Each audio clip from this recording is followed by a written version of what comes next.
Hola, mi nombre es Walter Bolaños, soy el gerente de Sodilex, Soluciones y Diagnósticos en Ingeniería Eléctrica, y quiero darles la bienvenida a esta charla que habíamos programado ya hace algunos días.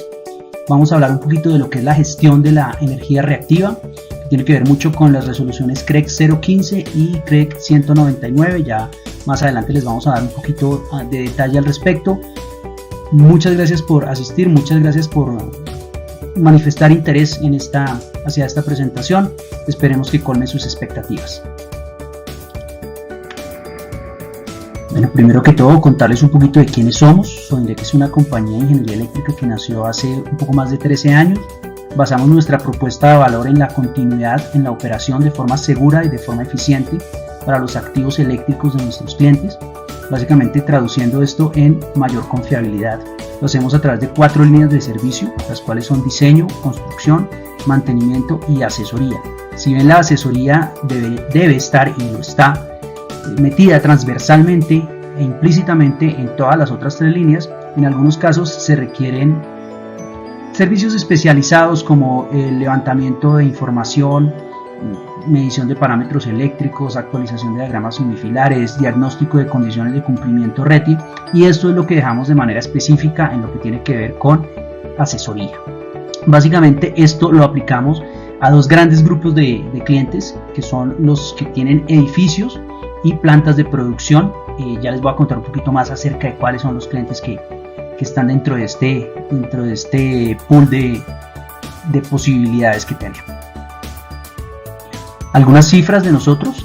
Sodilex es una compañía que nació, como se los decía, hace un poco más de 13 años, más de 350 megavatios de potencia gestionada. Los clientes más destacados no son los más importantes, para nosotros todos son importantes, pero tenemos algunos clientes que, pues, si los mencionamos aquí, cualquiera los puede recordar. Hemos prestado servicios para los edificios de Avianca, para los hoteles Movich, la misma Cámara de Comercio de Bogotá, la planta de producción de General Motors, Davita, que es una red de clínicas de cuidado renal con 30 sedes a nivel nacional, un poco más, la Caja de Compensación Familiar, con quien actualmente tenemos un contrato de mantenimiento de gestión de activos eléctricos. Hemos prestado servicios para Ecopetrol a través de HMB Ingenieros.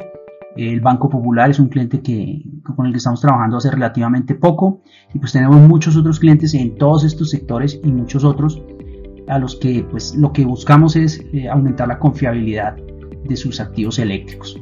Somos parte del Comité Ejecutivo del Clúster de Energía Eléctrica de Bogotá. De allí hay algunas mesas de trabajo de las que también somos parte. Cabe destacar que recientemente se dio un programa de dinamización del mercado de eficiencia energética y tiene todo que ver con la charla que vamos a ver a continuación. Casos de éxito que nos permiten tener la experiencia para venir a dar este tipo de charlas. Pues para Ecopetrol, para las estaciones de bombeo de Cenit, a través de nuestro cliente HMB Ingenieros, en algún momento hicimos una validación de consumo de energía reactiva en las diferentes fronteras comerciales, tanto en alta tensión como en media y baja tensión. Llegamos a instalar hasta 7 equipos al tiempo para poder entregar una serie de recomendaciones respecto a la gestión de energía reactiva.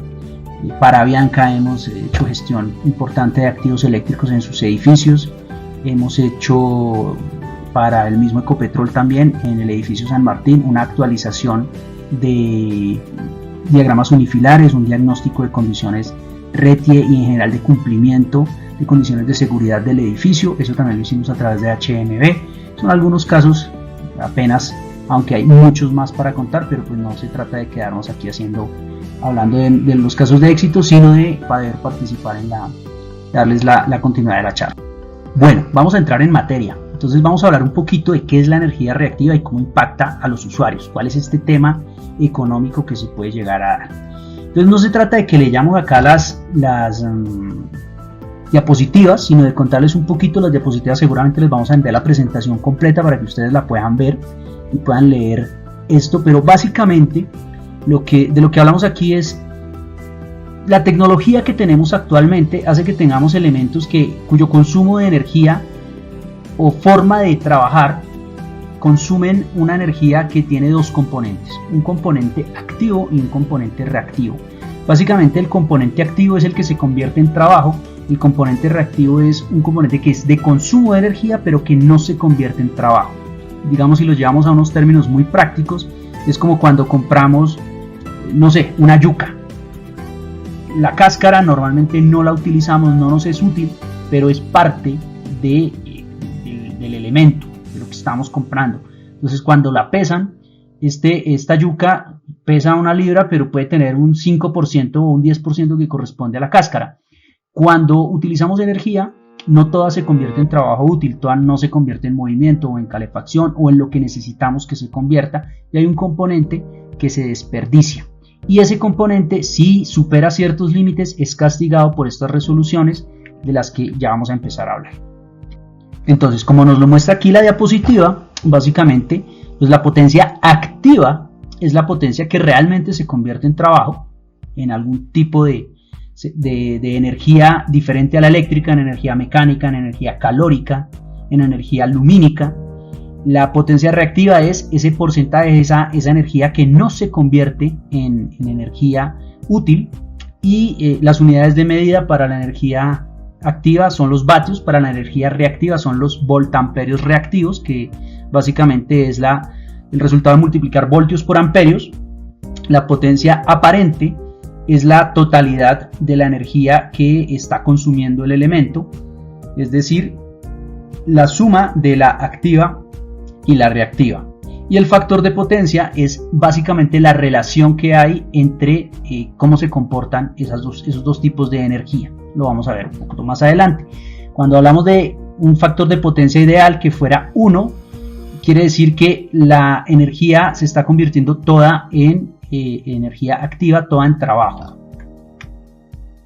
Para explicar esto un poquito más, de una manera más detallada, más asimilable por cualquier persona, sin importar si tiene conocimientos de electricidad o no, podemos hablar de 3 tipos de cargas, básicamente: cargas resistivas, cargas inductivas y cargas capacitivas. Una carga resistiva es una carga que es lineal, es decir, que toda su energía se convierte en trabajo, aunque no necesariamente es así en la realidad, pero podemos partir de que su comportamiento es lineal. Una carga inductiva almacena energía en forma de una inductancia, y una carga capacitiva almacena energía en forma de capacitancia, es decir, se convierte en un capacitor. Básicamente, la resistencia no almacena energía, la inductancia sí, es como una bobina, la capacitancia es un tipo de condensador de energía. Aquí lo vemos de una forma un poco más práctica, un poco más entendible para todo el mundo. Básicamente, como se ve en esta diapositiva de una cerveza, tenemos la potencia total consumida, es la activa, que sería lo correspondiente al líquido, la reactiva, lo correspondiente a la espuma, ¿sí? Entonces, básicamente es la suma de las dos, y esto es lo que realmente yo estoy comprando, y esto viene con ella, pero realmente no se está convirtiendo, no es lo que yo busco. Es como el ejemplo que yo les ponía de la yuca. Esto sería la yuca como tal, y esto sería la cáscara. Esto es algo que realmente, por lo que yo tengo que pagar, pero que realmente no utilizo. Cuando no se gestiona bien y esto aumenta a ciertos porcentajes, es donde empezamos a tener problemas y castigos económicos. Entonces aquí es donde se empieza a poner un poquito complicado el tema. Entonces, como lo dice aquí nuestro texto, el servicio de energía se cobra o se realiza en kilovatios hora, es decir, la potencia por unidad de tiempo en el que yo estoy utilizándola. Entonces, en la medida que yo utilice más potencia por más tiempo, pues me están cobrando esa energía, pero esa energía tiene los componentes de activa y reactiva. Entonces, la CREC, que es la Comisión de Regulación, la Comisión de Regulación de Energía y Gas, que es una entidad adscrita al Ministerio de Minas y Energía, o al Ministerio de Energía, como se llama hoy, básicamente lo que hace es definir los términos tarifarios bajo los que se van a cobrar las diferentes facturas de energía eléctrica y de gas, que al final también es una forma de energía, pero pues ellos lo definen de esta manera. Entonces, con el fin de evitar que los usuarios dejen de gestionar su energía como debe ser, entonces se dio en 2018 la resolución CREC 015, que tuvo algunas modificaciones y terminó en lo que hoy es la CREC 199 de 2019, donde se hacen algunos ajustes de cómo se debe gestionar o cómo se va a cobrar ese uso de energía reactiva. Entonces, básicamente, la CREC 015 de 2018 lo que dice es: si un usuario tiene un consumo de reactiva superior al 50% de la energía activa, yo le genero un castigo. Se penaliza el momento en el que el cliente tiene un factor de potencia por valores diferentes a 0.9 inductivos. Es importante eso. ¿Se acuerdan que hablábamos de inductivos y capacitivos? Las cargas inductivas básicamente hacen referencia a motores, a hornos, a lo que normalmente encuentro yo en las industrias. Las cargas capacitivas casi siempre se dan por una sobrecompensación cuando utilizo bancos de condensadores o condensadores sobredimensionados, y entonces me voy hacia el otro lado. Es como si yo estuviera buscando tener agua a una temperatura, no sé, 25 grados, 30 grados Celsius, un agua tibiecita, está con agua fría, le pongo agua caliente y ya le pongo demasiada agua caliente y me paso al otro lado a calentarla demasiado. Cuando yo sobrecompenso, estoy generando un problema mayor a la red. Es decir, cuando yo hago una compensación demasiado grande, cuando estoy inyectando una carga capacitiva para el sistema, para la calidad de potencia y de energía del sistema, es peor contar con cargas capacitivas que con cargas inductivas. De ahí sale este tema de la CREC 015 y de las implicaciones que tiene. Entonces, básicamente, retomando, la CREC 015 pues habla de 50% o más del consumo de reactiva respecto a la activa es castigado. Se penaliza pues que no esté cerca al factor de potencia de 0.9, incluso puede ser un poco más detallado, 0.95 inductivo. Es decir, si yo me voy al otro lado, así sea 0.90 y algo capacitivo, también me lo castigan. Y se incluye una fórmula que es de las que está generando más problemas actualmente, que es la fórmula o la variable M, que básicamente empieza a generar un castigo de no gestión. Es decir, si yo tengo un sistema que me está generando consumo de reactiva por encima del 50%, un factor de potencia deficiente, no lo gestiono el primer mes, el segundo ya me cobran el doble. No lo gestiono el segundo mes, el tercero ya me cobran 3 veces lo que está consumiendo, y así hasta llegar a 12. Entonces, con temas de pandemia, con todo lo que vino sucediendo desde 2020, no entró en vigencia inmediatamente la CREC 015 de 2018 y se vino a dar CREC 199 de 2019, que finalmente básicamente entró en vigencia este año, y esa es la que está generando mayores inconvenientes y que se diferencia de la CREC 015 básicamente en la forma de variación de la variable M, que la hace un poco más flexible, le da una posibilidad de gestión un poco más laxa al usuario, pero ojo, no quiere decir que no les esté cobrando y generando un castigo importantísimo. Pero como aquí no venimos a hablar solamente de los problemas, sino de cuáles son las soluciones, cuáles son esas oportunidades que se dan, pues vamos a contarles un poquito de qué es lo que podemos gestionar nosotros y cómo podemos pues ayudarle al cliente para que no tenga estos problemas y no genere estos impactos económicos. Entonces, básicamente, pues lo que buscamos es llegar a tener factores de potencia muy cercanos a 0.9, 0.95 inductivos, para que no sean penalizados económicamente por el operador de red. Y adicional a esto, hablando de eficiencia energética, pues esto también va a generar unos ahorros, unas optimizaciones, una eficiencia en el uso de la red. ¿Cómo se soluciona entonces el tema de la energía reactiva? Básicamente hay 3 tipos de soluciones que podemos encontrar, que son los bancos de condensadores, bancos automáticos, los filtros o compensadores dinámicos y los filtros LC. Entonces, ¿qué es un banco de condensadores automático? Es la forma más sencilla de dar una solución a un problema de consumo de energía reactiva, y es un tablero eléctrico como el que ustedes ven aquí en la imagen, donde pues, se compone de contactores, interruptores y capacitores que actúan de manera automática a través de un relé de compensación de energía reactiva, que va detectando en qué momento necesita ingresar diferentes pasos. Entonces esto, ¿cómo funciona esto de los pasos? Tiene en algunos casos un paso fijo o dos pasos fijos y algunos pasos variables, es decir, en la medida que yo necesite más carga de compensación, él va a ingresar a compensarla y a llevarla hacia lo que estamos buscando.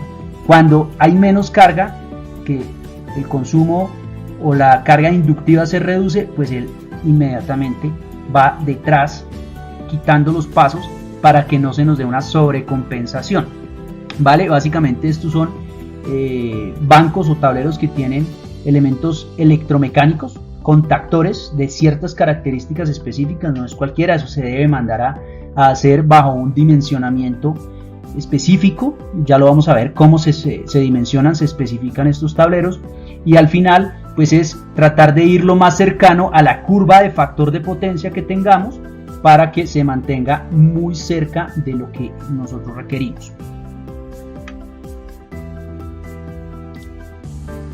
También contamos con bancos dinámicos o compensadores dinámicos de energía reactiva. Estos ya no son electromecánicos, ya no tienen unos contactores, unos elementos que entra una señal eléctrica y da una señal mecánica para el cierre, sino es electrónica pura y dura. Son mucho más rápidos, permiten pues tener una respuesta en tiempo real, que no nos va a dejar algún gap, algún huequito que nos permita de pronto que en algún momento se nos cobre o no se nos cobre, sino que son demasiado rápidos. Es electrónica y pues eso hace que sean muchísimo más costosos. Entonces ahí empezamos a ver, y lo vamos a ver un poquito más adelante, cuál es la solución que yo tengo que buscar. No es de pronto la más costosa o la más económica, sino tengo que ver la que es más eficiente técnico-económicamente hablando. Tenemos también los filtros activos, donde aquí entra otro componente que es lo que tiene que ver con armónicos. Aquí no vamos a hablar de armónicos, pero sí los vamos a mencionar. Los armónicos básicamente son desviaciones de la forma de onda. Entonces los sistemas trifásicos deben tener, o serían perfectos idealmente, si tuvieran una forma senoidal, una señal perfecta, donde tendríamos tres ondas sinusoidales desfasadas 120 grados entre sí. Pero eso no sucede. ¿Por qué? Porque de la misma manera que los elementos generan estos problemitas de reactiva, generan también unas deficiencias en la forma de la red. Entonces ya la red no es sinusoidal perfecta, sino que se achata, se va a hacer más puntuda, genera unas deficiencias de forma que en algunos casos, cuando ya son muy marcadas y superan lo establecido por la normatividad, en este caso la NTC 5001, que es la norma técnica colombiana de calidad de energía y potencia, entonces también deberíamos entrar a aplicar filtros activos de armónicos que pues van de la mano de los bancos de condensadores, y al final viene siendo un solo tablero, y es una solución que también es mucho más costosa que un banco convencional, y pues que tiene unas soluciones a diferentes problemas.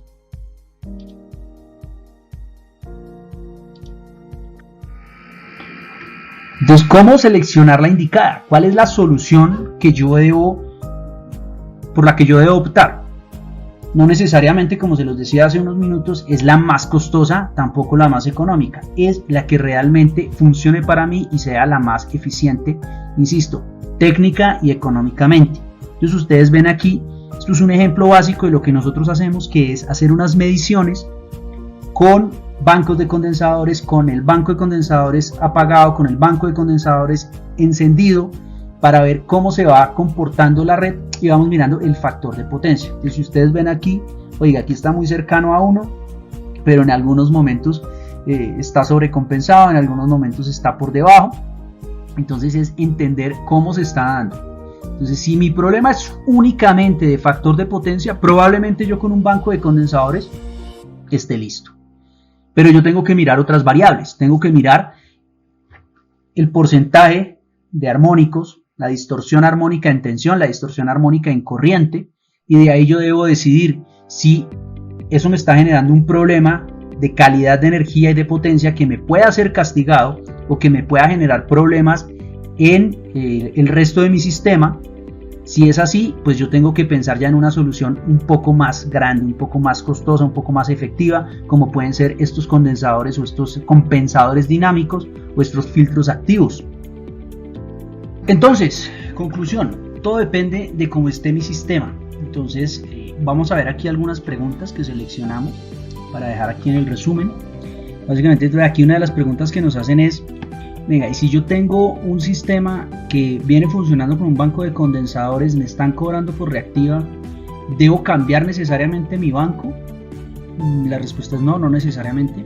Lo ideal es primero hacer un análisis bien concienzudo, bien detallado, validar qué puede estar pasando en ese banco, porque puede básicamente estar fallando el relé de compensación reactiva, puede que simplemente sea cuestión de reparametrizarlo, o puede que sea cuestión de cambiarlo. Puede que sea cuestión de cambiar un par de pasos, un par de condensadores o algunos elementos del sistema. Puede que sea simplemente cuestión de hacer un mantenimiento.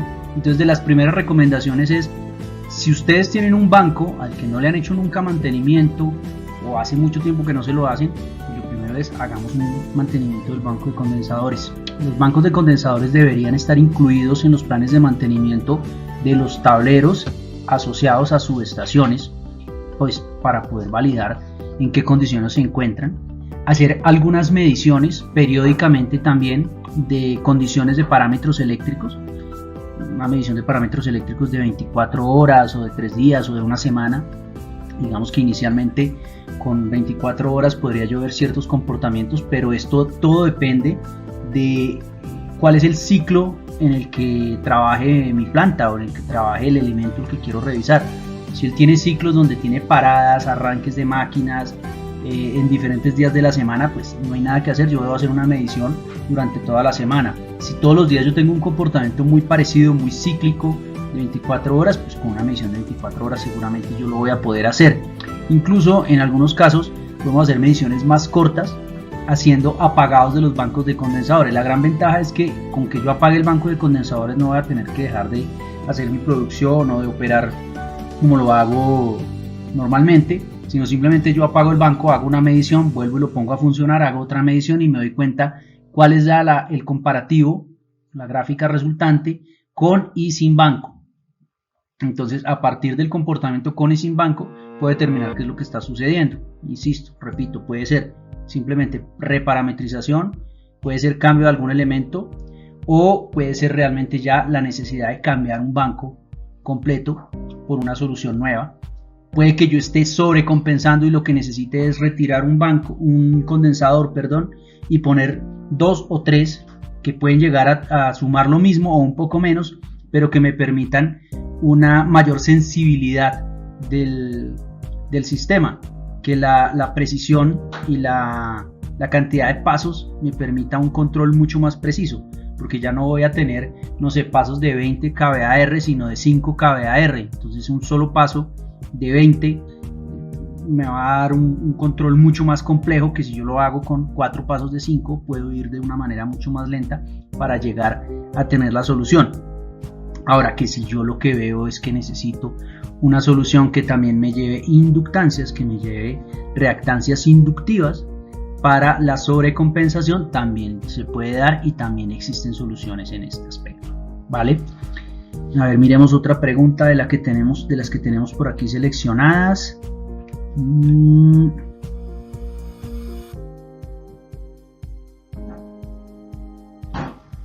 Y si mi solución es demasiado costosa, o más bien el diagnóstico que me dan es de un filtro de compensación dinámico que me vale mucho dinero, ¿hay maneras de financiarlo? Sí, hay empresas que se dedican a financiar efectivamente, a hacer renting o este tipo de soluciones para equipos que están asociados a la eficiencia energética. Finalmente esto es eficiencia energética, como lo mencionamos en el comité de dinamización.